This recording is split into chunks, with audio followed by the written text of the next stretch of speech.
All right, welcome everyone. We are about to go on a total whirlwind of a birding tour. 3 days in Norfolk, which, if you don't know, is one of the absolute best spots for wildlife in the UK.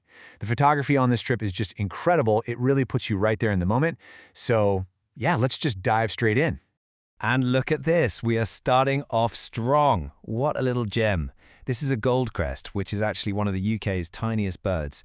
Just an absolutely beautiful shot taken at our very first stop, Titchwell. It's the perfect little taste of the amazing wildlife we're about to see. So that brings up the big question, right? How on earth do you manage to spot over 80 species of bird in just 3 days? I mean, that's a lot. Well, the answer really comes down to knowing where to look and, just as importantly, when to look. You got to choose your locations wisely. Okay, so here's the game plan. This all took place in mid-March. Day 1, we're hitting the famous RSPB Titchwell. Day 2, we're going to brave the elements at Snettisham right on the coast, and then we'll wrap it all up on Day 3 among the trees at Sculthorpe Moor. So you've got 3 totally different spots, which should make for 3 pretty amazing days of birding. All right, let's do it. Day 1, Titchwell's Treasures. So what's the big deal about this place? Well, this legendary RSPB reserve, it's all about variety. You've got everything from freshwater marshlands stretching right out to the sea. And that mix, that's the secret sauce. That's what brings in such a huge diversity of birds. And wow, Day 1 really did not disappoint. I mean, right off the bat, a bonus sighting of firecrests near the visitor center. Then a huge find, the very first little-ringed plover of the year for the entire reserve. And if that wasn't enough, there was this massive flock of over 130 Mediterranean gulls, plus some long-tailed ducks way out on the water. But there was also a very special and very, very sleepy resident hiding in plain sight. Yeah, this resident, an absolute master of disguise, you could say. Just nestled deep into its favorite roosting spot. It's a tawny owl. How cool is that?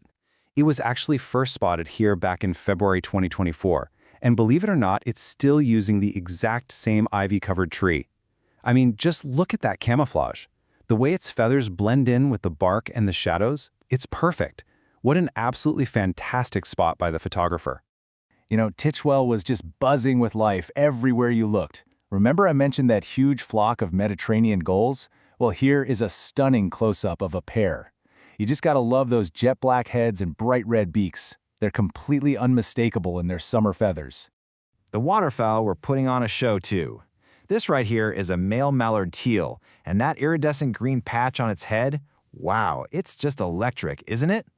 It's a perfect example of just how vibrant the life at Titchwell can be.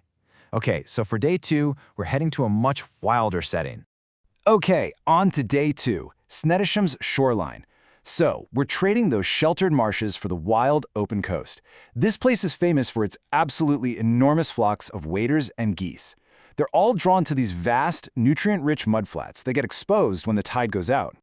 And the vibe here, well, to put it simply, it was windy. And we're not just talking about a gentle breeze, okay? This was a proper, blustery walk along the sea defenses that really added a bit of drama to the day's birding.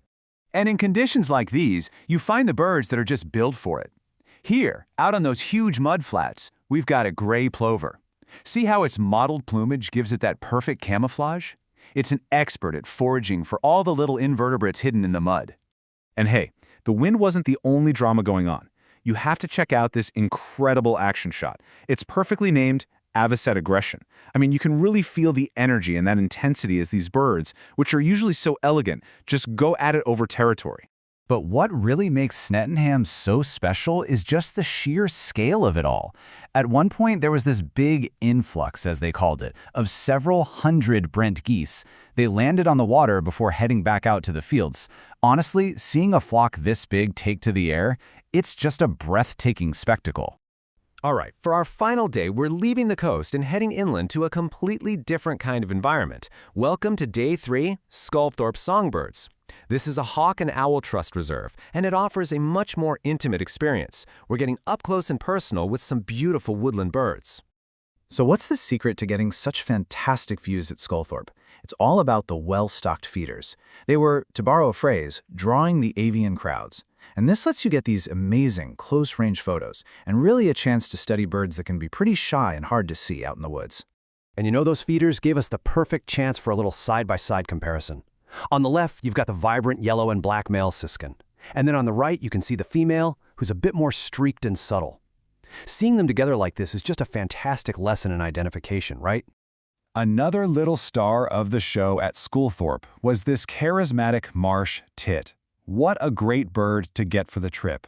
And this photo just perfectly captures its curious personality. I mean, just look at that inquisitive little face. And you really can't talk about colorful feeder birds without mentioning the bullfinch. I mean, come on. Here's a stunning male with that unmistakable rosy red chest, just enjoying the feast. What an absolutely fantastic way to round out the new sightings for the trip. So, after 3 days, 3 totally unique locations, it's time for the final tally. Let's count it all up. Just how successful was this whole adventure? Okay, we've seen everything from camouflaged owls to coastal waders, huge flocks of geese to tiny little songbirds. We've gone from the coast to the woods. So, the grand total for this incredible trip was 82. Can you believe it? An incredible 82 different species of bird were recorded. That is a truly successful trip, and it's just a testament to how rich the wildlife is in Norfolk, even in the middle of March. So let's do a quick recap of the star players from each spot. Titchwell gave us that perfectly hidden tawny owl and those fire crests. Snettisham was all about the drama with the rugged gray plover and those fighting advocates. And Sculthorpe, well, that gave us those intimate views of the marsh tit and all those colorful finches. Each place really had its own unique magic, didn't it?